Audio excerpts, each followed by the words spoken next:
Stop trying to be irresistible. Try to be completely, utterly, easily resistible. This is going to sound so counterintuitive, but stay with me here.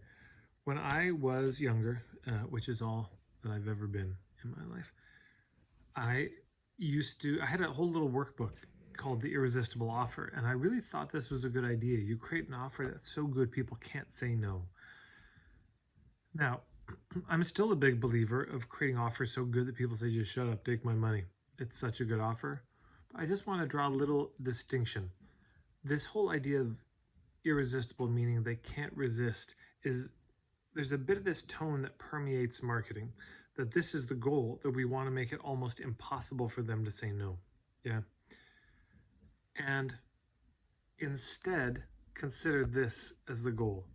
Make it really easy to say no. Make it just give them all the exits, all the escape routes possible. Make the offer so totally resistible. Not that it's not good.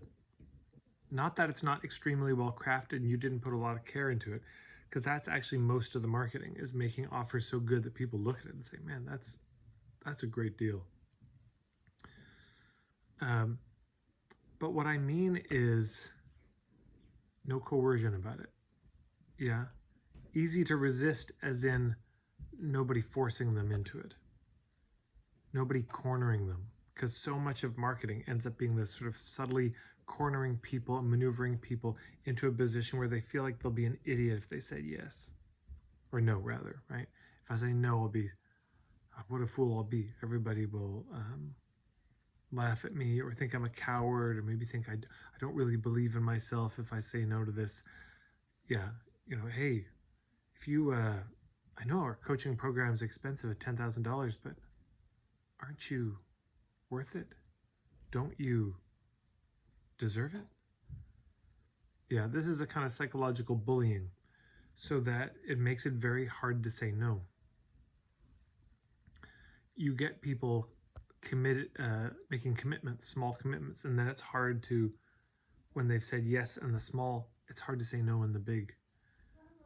There's reciprocation. You give people gifts. Anyway, there are a bunch of all sorts of psychological tactics that will get people to be more compliant, meaning less able to resist. Robert Cialdini's book, The Psychology of Persuasion, goes deep, deep, deep into this. But people are not our playthings. And yes, if you give them gifts, it will have them want to give something back to you, or buy from you, or support you in some way. If you love bomb people, they're more likely to want to work with you. But if our goal is to lower their capacity for resistance, what are we doing? If we take everything we know about consent from other areas of our life and we apply it, the whole proposition becomes so incredibly sketchy. So instead of making our offers irresistible, I suggest we make them good offers. We make them fantastic offers. Well-crafted, thoughtful, clear, compelling, all of that, and totally resistible. Yeah. That instead of saying you have to decide now, we insist they go sleep on it. Yeah. Instead of saying, well, doesn't this sound great? We say, how does this sound? Instead of saying, makes sense? We say, how am I doing at explaining this? Yeah. There's the constant, hey, no pressure, no hard feelings. Hey, if this doesn't work out here, I may know somebody else. Just opening all the exits. Why do we do this? Why do we want to make the offer so resistible? Because then if they choose it, they're really choosing it. And then you have a long-term client. No need for refunds. No need for, no drama. Just somebody who's made the very simple and uncomplicated decision to say yes. Because if it's not easy to say no, then the yes doesn't count. If people don't know that their no is just as valid as a yes, I don't think it really counts. Now, of course, we got to give people some credit. They're adults and they have their own agency, and don't want to rob them of that. But look at the world we live in. Do you think it's easy for most people to say no? You think most people just have a sweet, gentle, easy time around setting boundaries? So if not, what does this ask of us? A lot. It asks a lot of us. And let me just make the case for your own well-being, your own protection, your own selfish interest as an entrepreneur. It's not worth the drama. It's really not.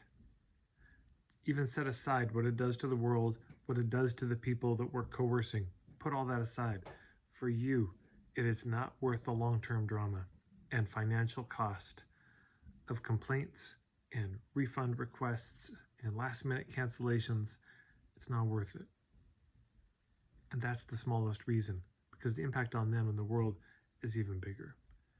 But even for that small reason, it's worth not doing it. So let's just consider the possibility that making our offers good, well, that's fine.